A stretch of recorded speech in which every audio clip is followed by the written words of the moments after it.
মাদ্রাসার তালিবুল ইলমের কত মর্যাদা, একটা মাদ্রাসার ছাত্রীর কত মর্তবা।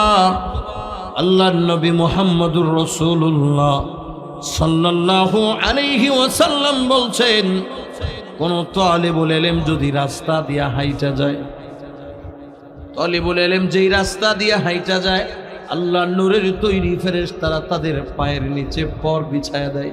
জোরে কন্না সুবহানাল্লাহ। এরে মুসলমান, আপনার ছেলে যদি মাদ্রাসায় পড়ে কি লাভ হবে? মনে করেন 5টা সন্তান, আপনার মুমূর্ষ অবস্থায় যখন উপনীত হবেন, মুমূর্ষ অবস্থায় উপনীত হয়ে যাওয়ার সময় আপনার চতুর্দিকে ছেলে মেয়ের কাছে আপনার খবর যাবে। আপনার মা ফোন দিয়া বলবে, ছেলেরা কই রে, আয় বাবার লাশ দেখা যায়, বাবার জীবনের শেষ মুহূর্তটা একটা নজর দেখা যায়।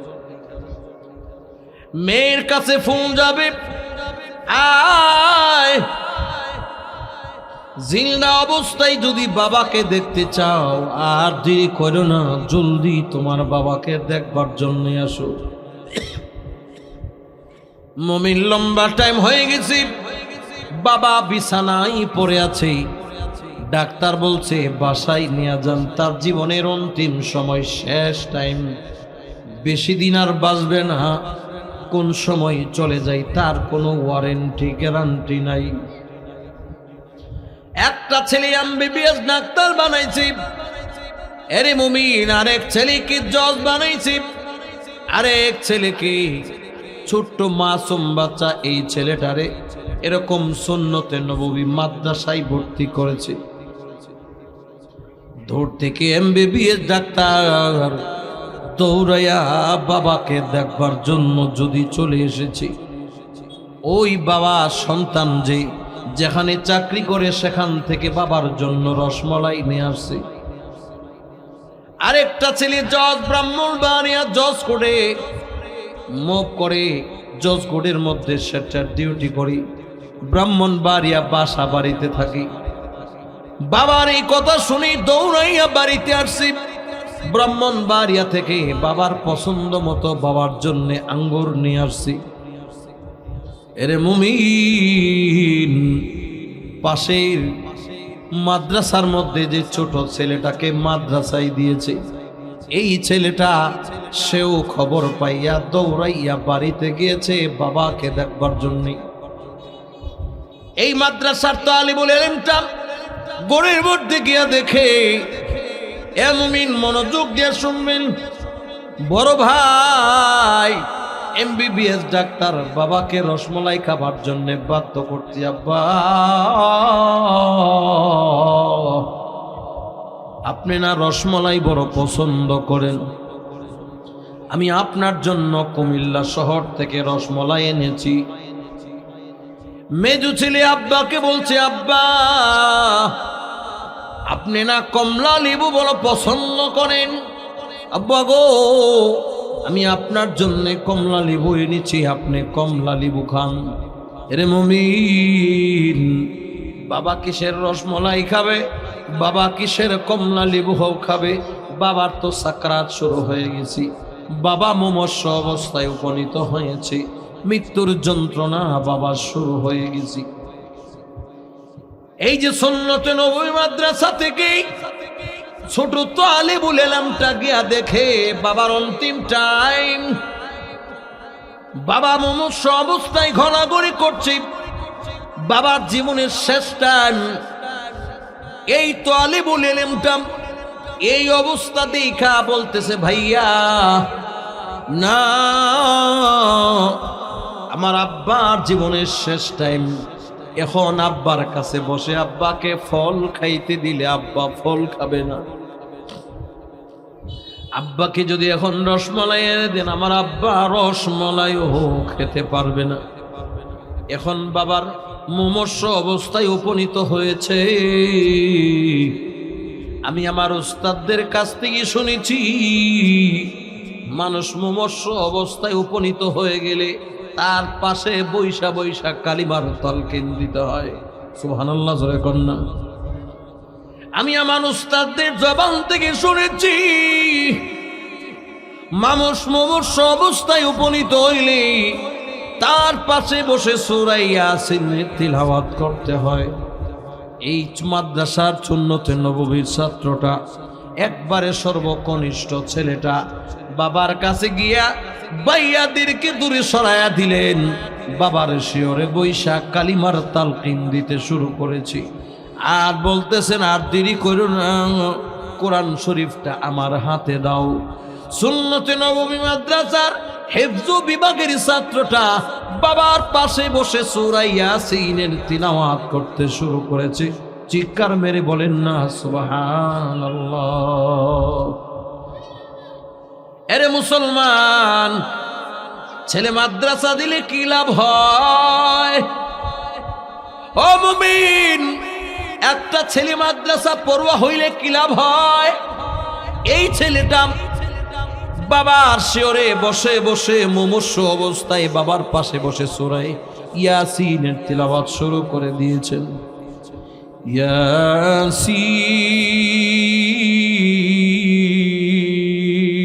ইয়াসিন ওয়াল কুরআনিল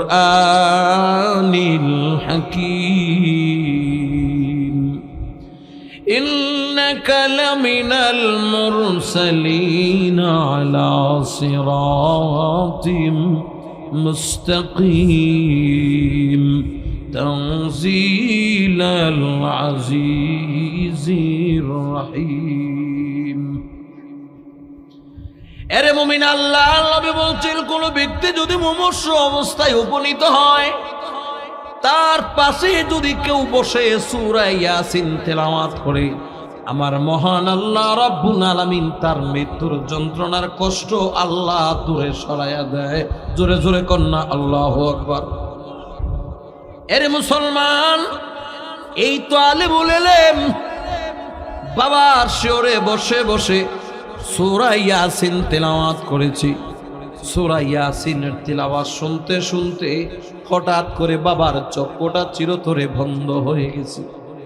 বাবা আর দুনিয়ায় নাই, বাবা চিরতরে পরপারের পারি জমায়া ফেলছে। এরে মুসলমান, মনোযোগ দিয়া শুনবেন। এখন বাবা দুনিয়ার জমিনে নাই, বাবার জীবনের শেষ টাইম চলে গেছি। সকলের কান্নাকাটি শুরু হয়ে গেছি। এরে মুমিন, এই মাদ্রাসার তালিবুল ইলম বাবার এরকম ভাবে গোসল করাতে হবে, বাবার কাফন দাফন পড়াতে হবে। এলাকার সকল মানুষ মিলে পরামর্শের মধ্যে বসেছি। একদল মানুষ কাফনের কাপড় আনবার জন্য চলে গিয়েছি, আরেকদল মানুষ কবর খোদন করবার জন্য চলে গিয়েছি। কাফনের কাপড় নিয়ে যখন বাড়িতে চলে আসছি, এরে মুমিন, প্রত্যেক এলাকাতে কাফন দাফনের একটা টিম থাকে, মানুষকে গোসল করাইবার একটা টিম থাকে। মহিলাদের মধ্যে এক টিম, পুরুষদের মধ্যে এক টিম, আছে না নাই? এই তো আলেমুল ইলম বলেন, ও চাচারা শুনেন, আমার আব্বার গোসলের জন্য কারো দরকার নাই। আমি সুন্নত নববী মাদ্রাসায় লেখাপড়া করি, মক্তবের মধ্যে লেখাপড়া করি। কেমনে জানাজার নামাজ পড়তে হয়, কেমনে গোসল করাতে হয়, কেমনে কাফন দাফন পড়াতে হয়, আমি ছোটবেলা সুন্নতে নববী মাদ্রাসা থেকে এই শিক্ষা আগেই পেয়ে ফেলেছি। সুতরাং আমার আব্বার গোসলের জন্য আপনাদের কারো দরকার নাই।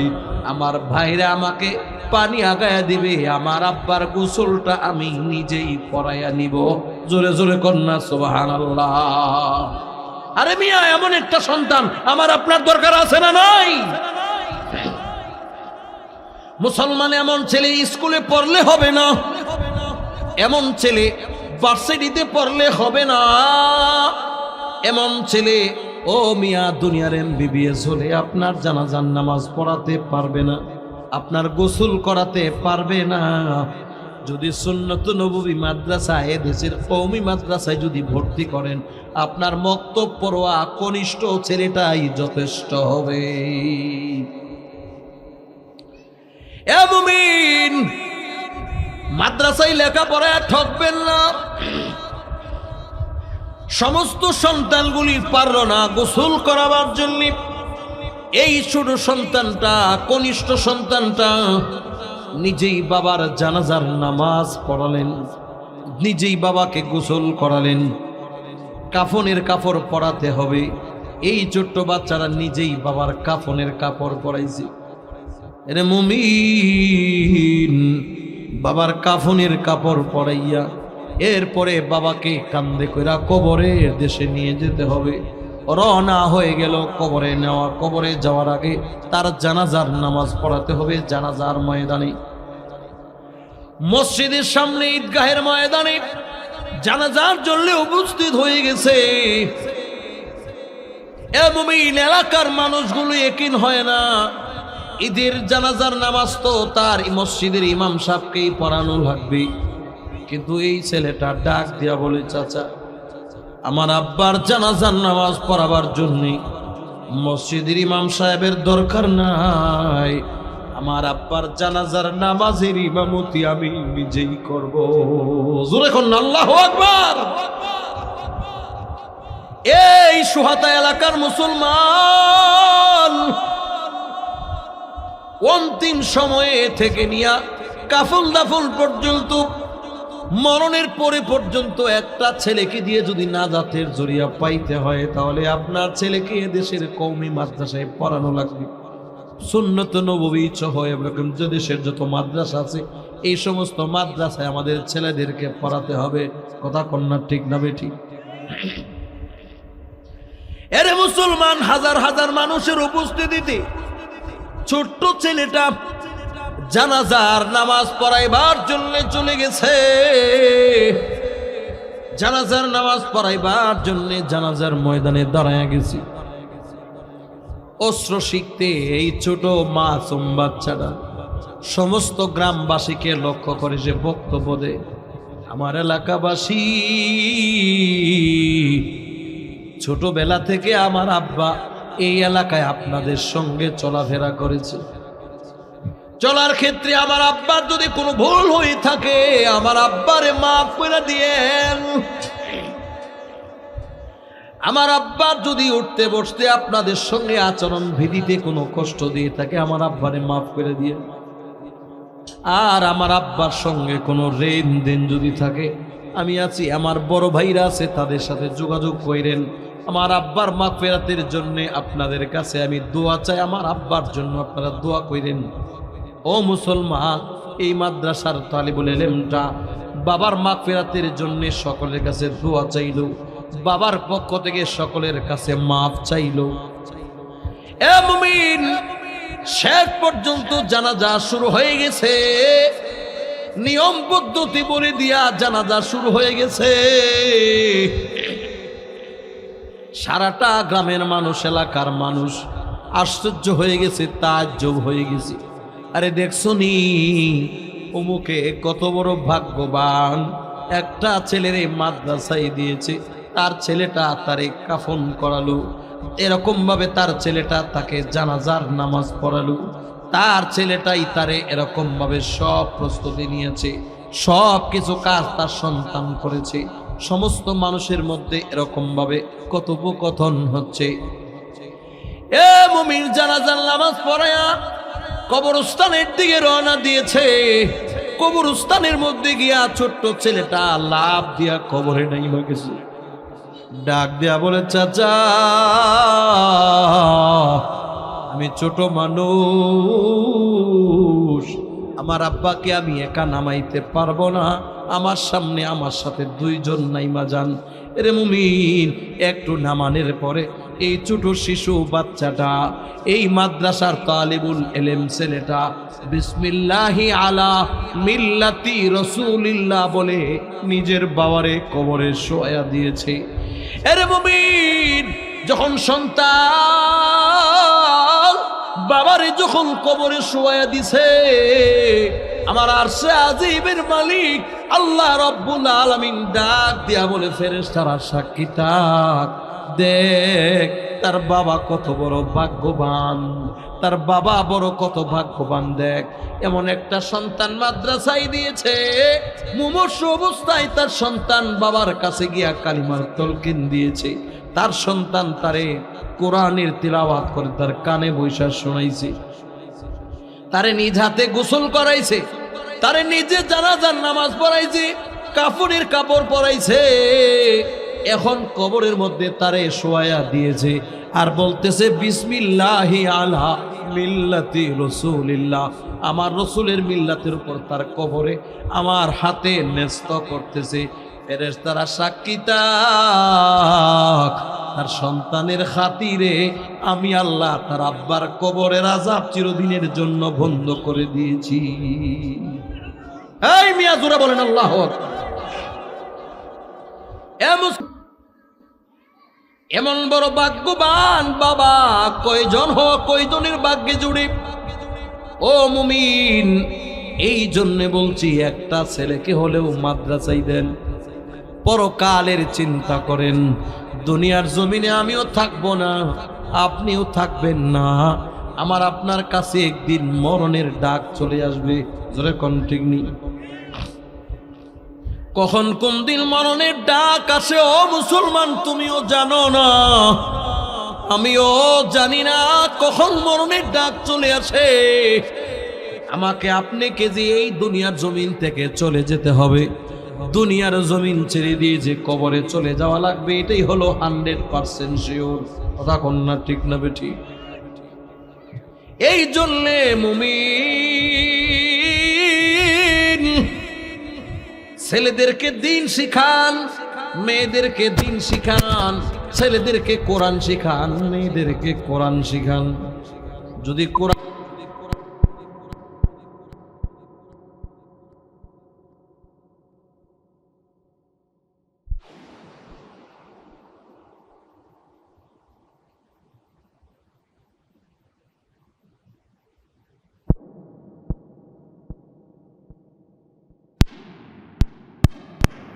মামলার দায়ের করবে।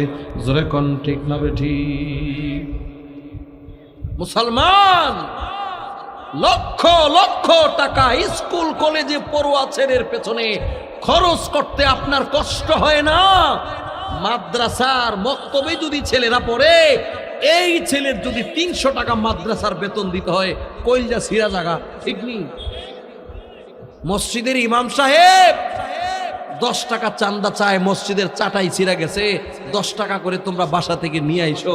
মা বাবা ফুটফুট ফুটফুট ফুটফুট করে প্রতিদিন 2 দিন 3 দিন যায় না, মসজিদের ইমাম সাহেব হালি টাকা হুজে, হালি চান্দা হুজে, এই 10 টাকা মসজিদে দিবে, এই টাকার জন্য কলিজা ছিঁড়া যায়।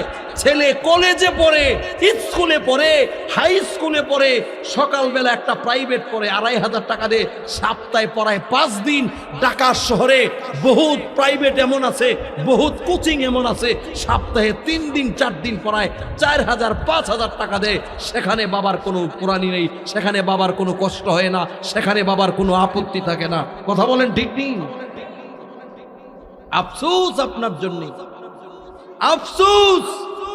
অথচ মাদ্রাসায় যেই ছেলেটা পড়ছে, এই ছেলেটা আপনার মরণের থেকে ধরে আপনার পরকাল পর্যন্ত, আপনার নাজাত পর্যন্ত এই ছেলেটা আপনার কাজে আসবে, হাসরের ময়দানে কাজে আসবে। আসবে কি আসবে না? আর যেই ছেলেটার স্কুল কলেজ ভার্সিটিতে পড়াইয়া আপনি প্যান্ট শুট কোট পরাইয়া ট্রাই পরাইয়া গেলেন, জজ ব্যারিস্টার হইয়া খারয়া খারয়া বুটে। কথা কন না কেন? কোট পিন্ডাই দিয়ে গেছেন, জজ কোট শুট পইরা পইরা সে প্রস্রাব এমন কোট আর প্যান্ট পরে যে কোট আর প্যান্ট পইরা বৈশা প্রস্রাব করতে পারে না, খারয়া খারয়া সেনায় খারয়া খারয়া মুতে। এই মিয়া খারয়া খারয়া যে প্রস্রাব করে, এটার প্রস্রাব করে, এটা সেনানি কয়, সেনানি কয়। কথা কন না কেন? আমরা দেশের গুরুরে কি কয়? গুরু কি করে? গুরুরে কি কয়? কন না কেন? সেনায় সেনাই। তাহলে তুমি কেমন মুসলমান হইলা? গুরু খারুয়া মতে, কুত্তায় খারুয়া মতে, তুমি মুসলমান খারুয়া মতো। তোমার মধ্যে গরু আর পশু কুকুরের মধ্যে পার্থক্য কোথায় রইল? কথা বলেন ঠিক নেই?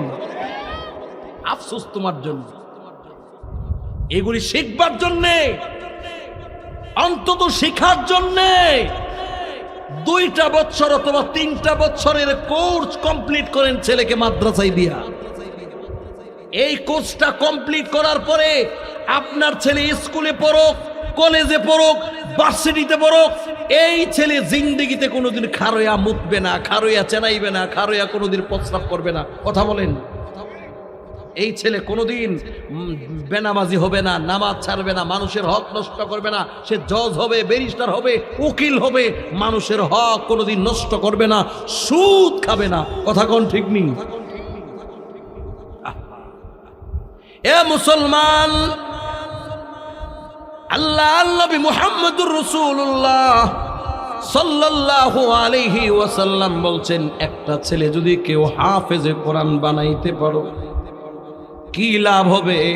আল্লাহর রাসূল বলছেন, একটা ছেলে যদি হাফেজে কোরআন বানাও, এই একটা ছেলে তোমার পরিবারের 10 জন লোক লয়ে আল্লাহর তৈরি জান্নাতে চলে যাবে। কয়জন? 10 জন লোক লয়ে জান্নাতে যাবে। 10 জন লোক, নিজে তো জান্নাতে যাবে, আরো 10 জন লোক লয়ে জান্নাতে যাবে। আর যেই ছেলেরা কলেজ ভার্সিটিতে পড়ায়া কোট আর শুট আর টাই দিয়ে গেছেন হারুয়া মুতে, এই ছেলে কি নিজেই জান্নাতে 10 জনের ফ্যামিলির থেকে নিব, না নিজেই দুজকের দিকে দৌড়াইব? কোন? লাখ লাখ টাকা তো ব্যয় করলেন সন্তানের পেছনে, কি লাভ হলো? হাসরের ময়দানে মরণের পরে কবরের ছেলেরে বাপেরে কইব, দেখ সন্তান রে দিয়েছ হারুয়া হারুয়া মুতে, তোর ফুটে হারুয়া মুতে, বাপেরে দেখাইব। আর যদি একটা ছেলে সুন্নতে নববী মাদ্রাসায় ভর্তি করায় যাইতে পারেন, এই ছেলেটা মাদ্রাসায় যতদিন একটা কোরআন আয়াত তেলাওয়াত করবে, একটা সূরা তেলাওয়াত করবে, একটা হরফ তিলাওয়াত করবে, আল্লাহ রাসূল বলছেন সন্তানের প্রত্যেকটা তিলাওয়াতের বদলা, প্রত্যেকটা সেজদা, প্রত্যেকটা রুকু, প্রত্যেকটা জিকির করবে, আর সমপরিমাণ সওয়াব তার মা বাবার কবরে অটোমেটিক যাইতে থাকবে। এই মিয়া জোরে বলেন আল্লাহু আকবার। মাদ্রাসার গেটের ভিতরে বসে এই ছেলেটা সূরা ইয়াসিন তেলাওয়াত করবে আর বিসমিল্লাহির রহমানির রহিম পড়বে, সূরা ফাতিহা পড়বে। এরে মুসলমান, যতটা অক্ষর আছে, যতটা হরফ আছে, প্রত্যেকটা হরফে হরফে তার আমল নামায় যেমন 10টা করে নেক হবে, তার মা বাবার আমল নামায় অটোমেটিক মহান আল্লাহ ফেক্সিলুডের মতো সওয়াব পৌঁছাইতে থাকবে। এই জন্য মুমিন, আমি আপনাদেরকে করজোর অনুরোধ করে যাচ্ছি, মাদ্রাসায় ছেলেদেরকে ভর্তি করেন, মেয়েদেরকে মাদ্রাসায় দেন। ও মুসলমান, লাভ হবে, ফায়দা হবে। আল্লাহর রাসূল বলেন, ও মুসলমান, কিয়ামতের কঠিন ময়দানে ইয়াশফাউ ইয়াউমাল কিয়ামাতি সালাসা, কিয়ামতের কঠিন ময়দানে 3 শ্রেণীর লোককে আল্লাহ সুপারিশ করার সুযোগ দিবেন।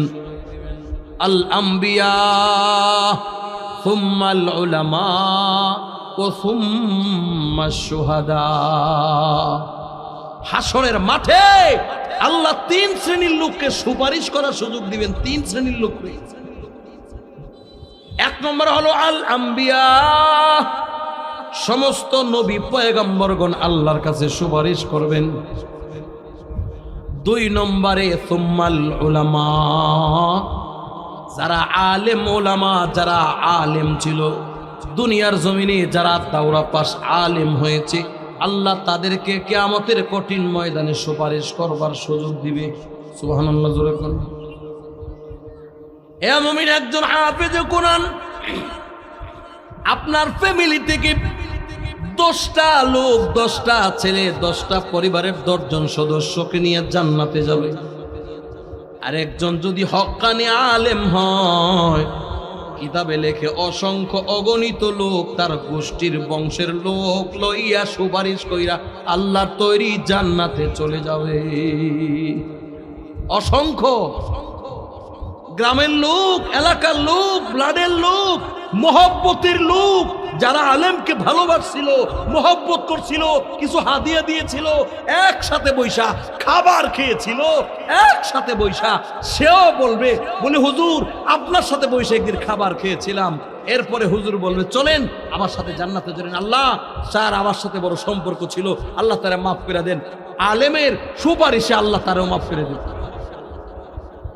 অসংখ্য অগণিত লোক সুপারিশ করে আল্লাহর জান্নাতে চলে যাবে একজন আলেম যদি হয়। সুবহানাল্লাহ জোরে বলেন না। আর আমরা দেশের মানুষ মনে করে মাদ্রাসায় দিতাম ফুতেরে উফাস থাকতো 7,000 বেতন হইতো, হ্যাঁ মসজিদও দিতাম, মাদ্রাসা পরে তো ফোরের গরু খাইয়া মসজিদে ঘুমাইতো, মাদ্রাসায় দিব না, মাদ্রাসায় দিব না, কলেজে পড়বো, ভার্সিটিতে পড়বো।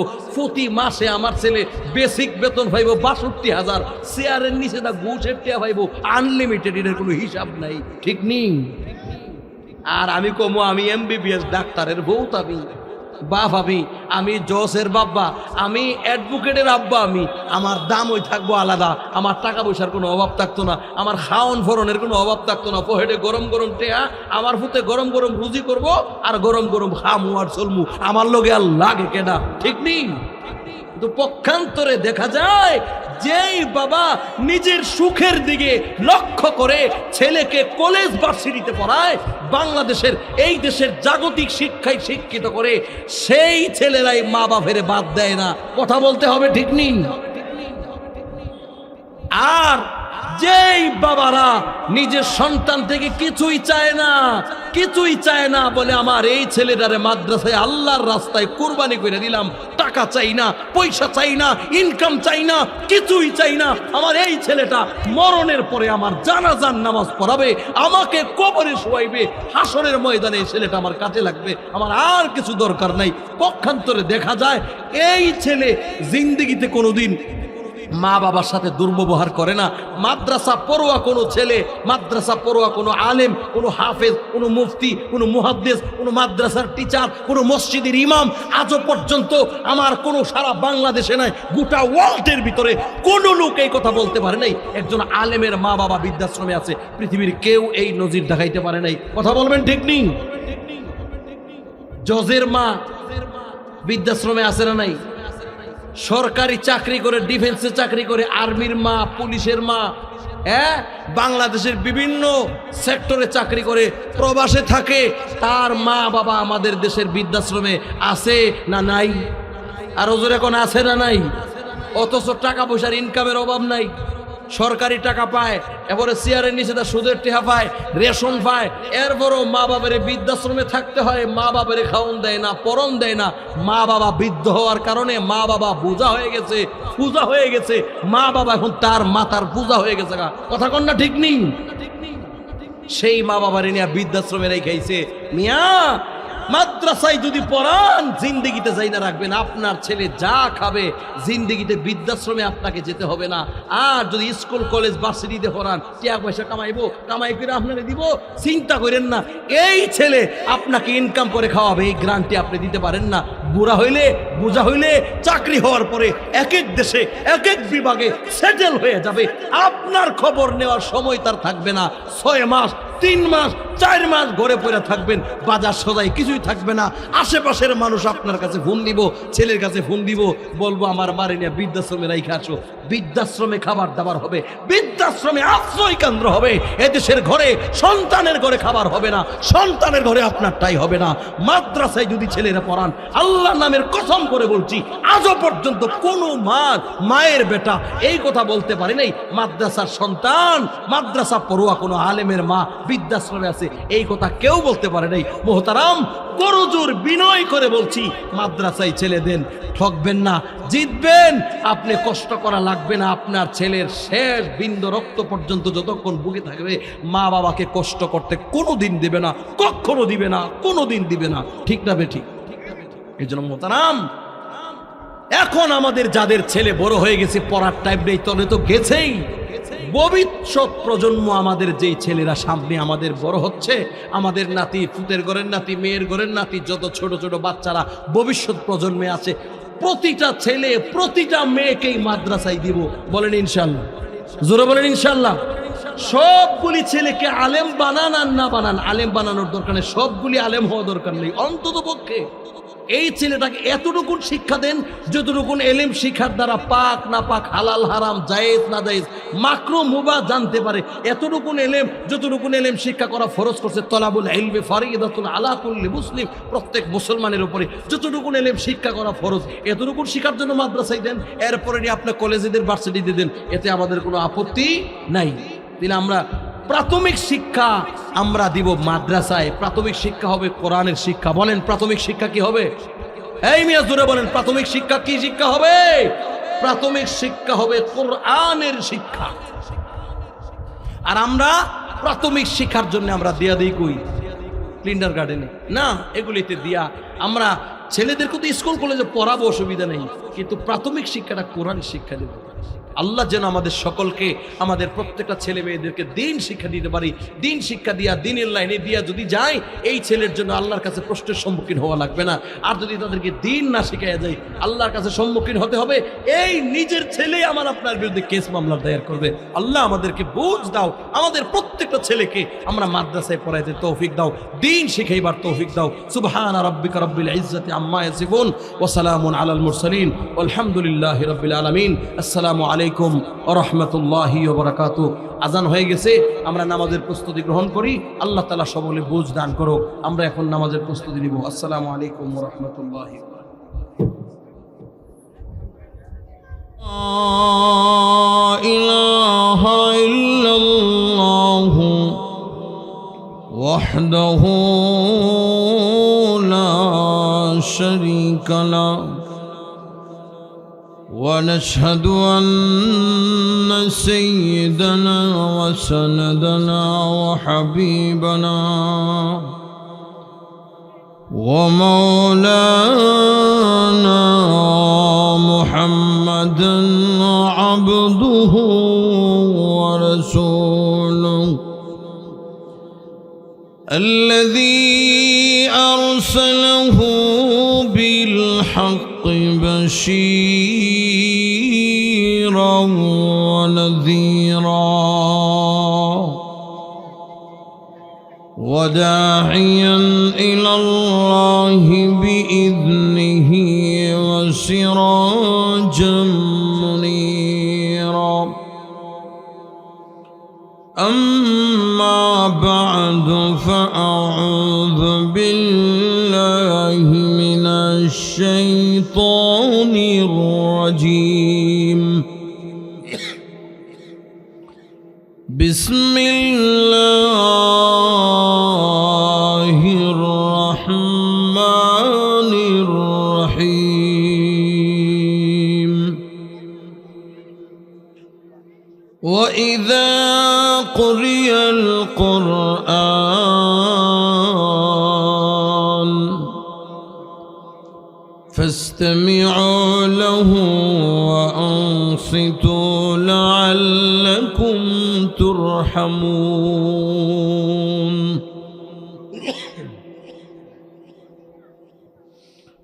قال النبي صلى الله عليه وسلم خيركم من تعلم القرآن وعلمه أو كما قال النبي عليه الصلاة والسلام. সকলেই আমরা দুরূদ শরীফ পড়ি। اللهم صل على محمد وعلى آل محمد كما صليت على إبراهيم وعلى آل إبراهيم إنك حميد مجيد. اللهم بارك على محمد وعلى آل محمد كما باركت على إبراهيم وعلى آل إبراهيم إنك حميد مجيد بلغ العلا بكماله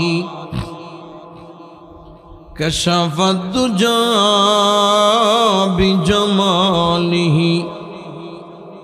حسنت جميع خصاله صلوا عليه وآله دکھا دے یا الہی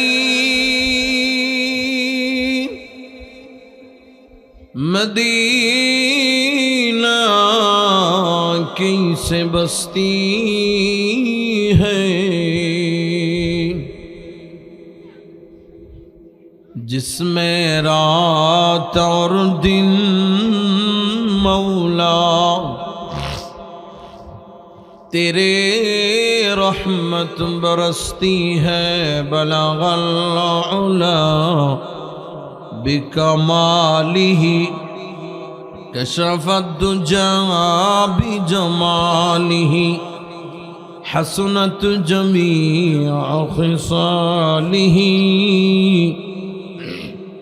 صلوا علیہ وآلہ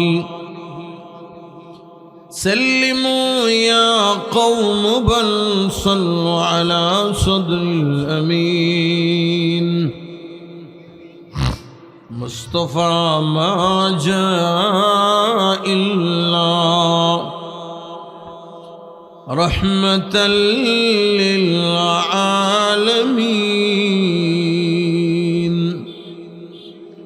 اللهم صل وسلم وبارك عليه সুন্নত নববী ইন্টারন্যাশনাল মাদ্রাসা কর্তৃক আয়োজিত আজকের এই দ্বিতীয় বার্ষিক ওয়াজ মাহফিলের সম্মানিত সভাপতি, উপস্থিত মুআজ্জাজ মুকাররম উলামায়ে কেরাম, অত্র এলাকার দিন প্রিয় ধর্মপ্রাণ মুসলমান ভাইরা,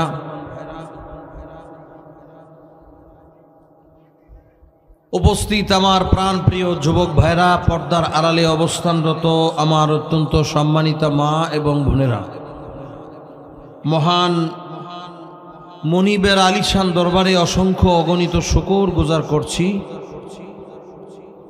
যিনি আমাকে আপনাকে আজকের এই সুন্নত নববী ইন্টারন্যাশনাল মাদ্রাসা, আজকের এই কোরআনের মাদ্রাসা, এই মাদ্রাসার বার্ষিক মাহফিলে, এই মোবারকপূর্ণ মজলিসে, ওলামায়ে কেরামের মজলিসে আমাদেরকে উপস্থিত হওয়ার তৌফিক দিয়েছেন। সেজন্য অবনত শিরে আমরা সকলেই মালিকের শুকর গুজার করি, সকলেই বলি আলহামদুলিল্লাহ। মোহতারাম হাজিরিন, এই সুন্নত নববী ইন্টারন্যাশনাল মাদ্রাসা সহ আমাদের এই দেশে এমন অসংখ্য মাদ্রাসা আছে। এই সমস্ত মাদ্রাসাগুলি একটা নিজামে চলে। এই সমস্ত মাদ্রাসাগুলি সরকারি অনুদানে চলে না, এইগুলি চলে জনগণ, আমার এলাকার কওমের সাহায্যে চলে। তো মোহতারাম হাজিরিন, এই সমস্ত মাদ্রাসায় শিক্ষা দেওয়া হয় কোরআন। বলেন, এই সমস্ত মাদ্রাসায় কি শিক্ষা দেওয়া হয়? কোরআন শিক্ষা দেওয়া হয়। এইগুলি হলো কোরআনের ফ্যাক্টরি। এটা হলো একটা এমন এক প্রতিষ্ঠান, যেই প্রতিষ্ঠানে আল্লাহর কোরআন, নবীজির হাদিস শিক্ষা দেওয়া হয়। ইতিপূর্বে আপনারা দেখেছেন ছোট ছোট বাচ্চাগুলি রাসূল করিম সাল্লাল্লাহু আলাইহি ওয়াসাল্লামের মহাবাণীগুলি এই বাচ্চাগুলি পড়তেছিলেন আরবি এবং অর্থসহ। আমাদের এই দেশের স্কুল কলেজ ভার্সিটিতে যারা লেখাপড়া করে, এই সমস্ত স্কুল কলেজ ভার্সিটির ছাত্রদেরকে আপনি যদি বলেন যে রাসূলুল্লাহর হাদিস থেকে আরবি অর্থসহ 2টা হাদিস বলো, উজু থাকবে না। কি বলেন, কথা ঠিক নেই? সঙ্গে সঙ্গে উজু হউ। কেন?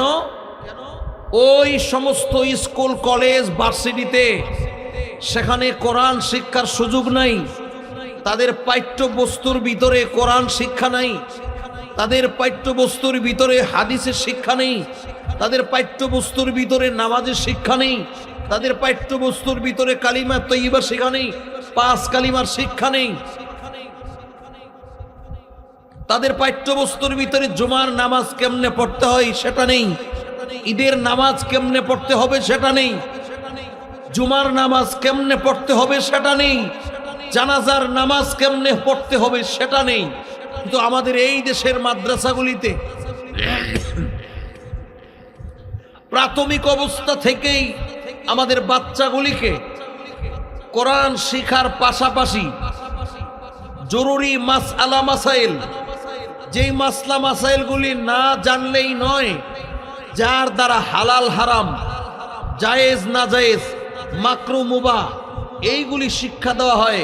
পাশাপাশি নামাজের পূর্ণাঙ্গ মাসলা মাসাইল, নামাজ কেমনে পড়তে হয়, নামাজ কেমনে পড়াইতে হয়, জুমার নামাজ কেমনে পড়তে হয়, জুমার নামাজ কেমনে পড়াতে হয়, ঈদের নামাজের জামাত কেমনে পড়তে হয়, ঈদের নামাজের জামাতের ইমামতি কেমনে করতে হয়, জানাজার নামাজ কেমনে পড়তে হয়, জানাজার নামাজের ইমামতি কেমনে করতে হয়, মানুষ মারা যাওয়ার পরে তার গোসল কেমনে করাতে হয়, কার কাফন কেমনে পরাতে হয়, তার দাফন কেমনে কমপ্লিট করতে হয়, এই সমস্ত শিক্ষা আমাদের এই দেশের কওমি মাদ্রাসার প্রাথমিক শিক্ষা যে নুরানি মক্তব, এখানেই কমপ্লিট শিক্ষা রয়েছে। বলেন সুবহানাল্লাহ, আলহামদুলিল্লাহ বলেন, আলহামদুলিল্লাহ বলেন। তাহলে মুহতারাম হাজিরিন, আমার আপনার ছেলে যারা এই সমস্ত মাদ্রাসায় লেখাপড়া করে, সুন্নত নববী সহ আমাদের এই দেশে যত এই সমস্ত মাদ্রাসা আছে, এই মাদ্রাসাগুলিতে আমার আপনার ছেলে যদি লেখাপড়া করে, আপনি তাকে দাওরায়ে হাদিস কমপ্লিট করতে হবে না। আপনার এই ছেলেদেরকে যদি প্রাথমিক শিক্ষাটা, নুরানি শিক্ষার মক্তবের শিক্ষাটাও যদি আপনি এই মাদ্রাসা থেকে আপনাকে দিতে পারেন, তাহলে আপনার এই ছেলেটা স্কুলে পড়ুক, কলেজে পড়ুক, ভার্সিটিতে পড়ুক, যেখানেই সে লেখাপড়া করুক, সে আপনার জানাজার নামাজ পড়াইতে সক্ষম হবে। জোরে বলেন আলহামদুলিল্লাহ। দরকার আছে না নাই? জোরে বলেন আছে না নাই? আর আমি আর আপনি আমার ছেলেকে জজ বানাইলাম, এমবিবিএস বানাইলাম, এমবিবিএস ডাক্তার বানাইলাম, আমরা বিসিএস ক্যাডার বানাইলাম, এসপি ডিসি বানাইলাম, অ্যাডভোকেট বানাইলাম, জজ বানাইলাম, কিন্তু দেখা গেল এই জাগতিক শিক্ষা গ্রহণ করে দুনিয়ার মালামাল কামাইতে পারলেও, দুনিয়ার ইজ্জত কামাইতে পারলেও, মরণের সময় পারল না বাবার গোসল করাতে, মরণের সময় পারল না বাবার জানাজার নামাজ পড়াতে, মরণের সময় পারল না বাবার কাফনের কাপড়টা পরাতে, মরণের পরে পারল না বাবাকে কবর থেকে এরকম ভাবে কবরে নাইমা বাবাকে কবরে শোয়াইতে, পারল না কবরের সামনে গিয়া বাবার জন্য একটু দোয়া করতে। কথা বলেন ঠিক নেই? এত লক্ষ লক্ষ টাকা ব্যয় করে আপনার ছেলেকে লেখাপড়া করালেন, কিন্তু আপনার মরণের সময় অন্তিম কালে আপনার পাশে বসে সূরা ইয়াসিনটা তিলাওয়াত করতে পারলো না, আপনাকে কালিমার তালকিনটা দিতে পারলো না। এই লক্ষ লক্ষ টাকা কার পেছনে ব্যয় করেছেন? যেই ছেলেটা দুনিয়াতে থাকতে আপনার কোনো কাজে আসে নাই, মরণের পরে এই ছেলে আপনার কি কাজে আসবে? কোনো কাজে আসবে না। একদিন, 2 দিন, 3 দিন কান্না করবে, এরপরে শেষ, সে আপনার আর 2 আনা পয়সার কোনো কাজে আসবে না।